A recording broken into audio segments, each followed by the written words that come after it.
ಖಂಡಿತ. ಇನ್ನು ಕೃಷ್ಣನ ಜನನ ಕಾಲ ರಾತ್ರಿಯೇ ಆಗೋದಕ್ಕೆ ಯಾವ್ದಾದ್ರು ಕಾರಣ ಇದೆಯಾ, ಪರ್ಟಿಕ್ಯುಲರ್ ಕಾರಣ ಅಂತ?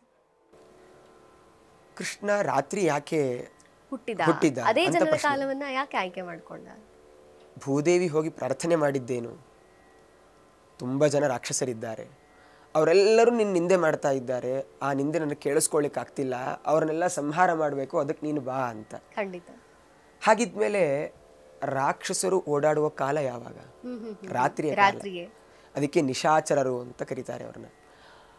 ಆ ನಿಶಾಚರರ ವಧೆಯನ್ನ ನಾನು ಮಾಡ್ತೇನೆ ಅಂತನ್ನೋದನ್ನ ತಿಳಿಸೋದಕ್ಕಾಗೇನೆ ಕೃಷ್ಣ ರಾತ್ರಿಯ ಕಾಲದಲ್ಲಿ ಆ ಸೂಚನೆಯನ್ನ ರಾತ್ರಿ ಮೂಲಕ ಜನನ ಮಾಡೋದ್ರ ಮೂಲಕ ಕೊಟ್ಟಿದ್ದಾನೆ ಕೃಷ್ಣ ಅಂತ. ಖಂಡಿತ.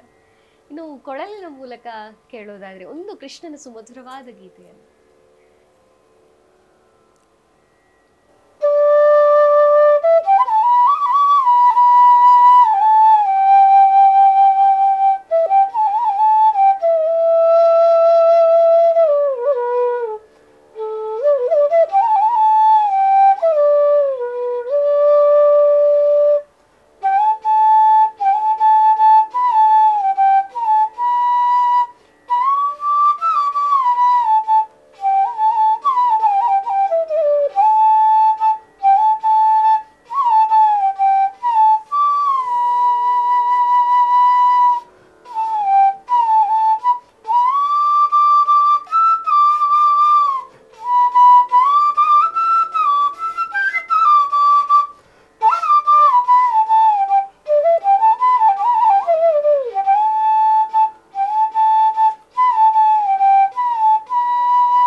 ಆಡಬೋಗಳು ಬಾರು ರಂಗ ಕೂಡಿ ಯಮುನಾ ತೀರದಲ್ಲಿ.